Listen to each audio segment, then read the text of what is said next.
That Supreme Court showdown. The president's nominee, Judge Brett Kavanaugh, and his accuser, both invited to testify on Capitol Hill Monday, a high-stakes hearing. Everything on the line for Kavanaugh, a huge test for President Trump. And our senior national correspondent, Terry Moran, starts us off from the Supreme Court. Good morning, Terry. Good morning, George. This is shaping up to be one of the most dramatic moments in a Washington hearing room in decades. Both Judge Brett Kavanaugh and his accuser, Christine Blasey Ford, called to testify before the Senate Judiciary Committee in public under oath next Monday. Judge Kavanaugh has accepted the invitation, says he wants to defend his integrity. The committee is still waiting to hear formally from Blasey Ford. But should it happen, this is going to boil down to her word against his, a credibility contest. Supreme Court nominee Judge Brett Kavanaugh and the woman accusing him of sexual assault decades ago have been called to testify publicly before lawmakers next Monday, delaying a key vote on Kavanaugh and the future of the High Court. While President Trump defended his nominee on Monday, he is one of the great intellects and one of the finest people that anybody has known. He also uncharacteristically called for patience. They'll go through a process and hear everybody out. I think it's important. If it takes a little delay, it'll take a little delay. One Republican senator on the committee says Kavanaugh's accuser deserves to be heard, and he wouldn't have voted for Kavanaugh otherwise. What I just insisted on is that we not have a vote. I would have voted no this week, absent her being able to tell her story. And so I'm glad she's going to be able to. Kavanaugh's accuser, Christine Blasey Ford, a psychology professor in California, seen here in this yearbook photo from the period when she claims Kavanaugh assaulted her, told the Washington Post Kavanaugh pinned her to a bed and groped her. When she tried to yell, Blasey Ford told the Post, Kavanaugh clapped his hand over her mouth to silence her.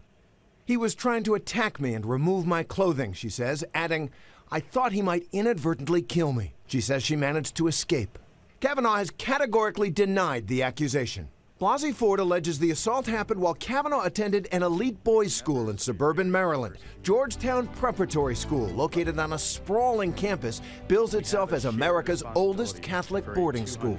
Allies of Kavanaugh released statements from two of his former girlfriends, both of whom pushed back on the allegations. Maura Fitzgerald saying, he was always a perfect gentleman, and I vouch for him completely. This morning, a number of women who have attended Blasey Ford's private all-girls high school, Holton Arms, are circulating a letter in support of her. They say over 400 alumni, including many who do not know Blasey Ford, have signed a letter that reads, her experience is all too consistent with stories we heard and lived while attending Holton.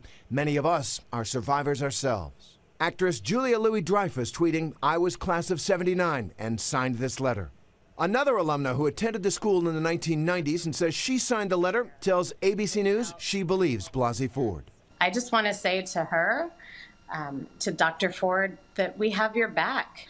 And I think that's very much the Holton Arms way. Blasey Ford has told friends she's been trying to forget this incident her whole life, according to a story in the local newspaper. She says she's bracing for attacks on her credibility, but she also says, the newspaper says, that she was inspired to come forward this summer by all the women who have done so in the Me Too movement. George? Okay, Terry, thanks very much. Speaking our legal team right now, our chief legal analyst, Dan Abrams, our senior legal correspondent and analyst, Sunny Hostin. And as we said, Dr. Blasey Ford has not yet agreed to testify formally. Democrats are saying you have to have an FBI examination before a public hearing. Why would that be important? Well, look, for the Democrats, they would say that they want the FBI to follow leads. They want to talk to witnesses, et cetera. The FBI is not investigating a crime here. What the FBI is doing is effectively a background check. And what the Democrats want is that investigation to continue. And the issue is going to be, does that investigation move forward? Do they spend a lot more time on that? Or does this simply become a question of watching him testify again and potentially her? And you think she has no choice? She has no choice. She has to testify. But I think it's very important that the background check continue. When I was a federal prosecutor, I was only looking at a 3-year appointment. This is a lifetime appointment. The FBI went to my former neighborhood and interviewed my neighbors.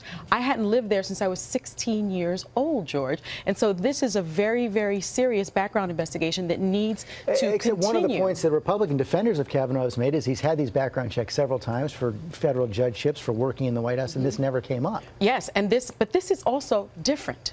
this is also different. This is a lifetime appointment to the Supreme Court. Character matters. And this woman's bravery, I think, coming forward is extremely important. And to those people that I keep on hearing saying things like, well, this happened in high school. He was only 17 years old. Well, guess what? In Maryland and states all across the country, for sexual assault, we do criminalize 16-year-olds. You can go to prison for that. That gets to the question, if this hearing happens on Monday, they're both up there, they both tell their story to the country, what will be the standard of proof for Kavanaugh? I think Sonny's right, that the notion that, oh, you can sort of dismiss this and say it happened 35 years ago, because what the standard is going to be is today, do they believe Kavanaugh's telling the truth? He's the one up there. He's the one who's up for the appointment. He's the one who's accused.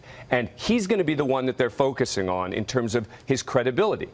Do they believe he's telling the truth? And remember, unlike in a trial where you're told, do not read things, do not let people affect your opinion, here public opinion is going to matter enormously as to whether they believe him and do they believe her. And flip that around, Sonny, but if they both testify, to vote for Kavanaugh, you're going to have to, at some level, be saying she's not telling the truth. You must disbelieve her. Exactly. And I think she's very much on trial here. I've interviewed hundreds of crime victims, especially victims of sexual assault. This is one of the most difficult things they can do. And this woman is not only doing it, she's not doing it in a court of law, she's doing it on the world stage. So for her to come forward and put her credibility, I think, on the line is extremely significant, considering that we're in the Me Too movement. It sounds like now. the defense here is going to be, maybe she thinks that this happened, right? Maybe she believes that this happened. Could it have been a case of mistaken identity? Could there be other explanations? But the point is that exactly what happened 35 years ago, where did it happen, what was the date, et cetera, becomes less important today, I think, than simply do they think that Judge Kavanaugh is telling the truth. It sounds like this is going to be a huge gut check for the Senate and the country. Absolutely. And let's face it, on the GOP side, you have older white men only interviewing this woman. I think that that is an optic that the GOP has to be very careful about. We'll see. Thank you both very much. Hi, everyone. George Stephanopoulos here. Thanks for checking out the ABC News YouTube channel. If you'd like to get more videos, show highlights, and watch live event coverage, click on the right over here to subscribe to our channel. And don't forget to download the ABC News app for breaking news alerts. Thanks for watching.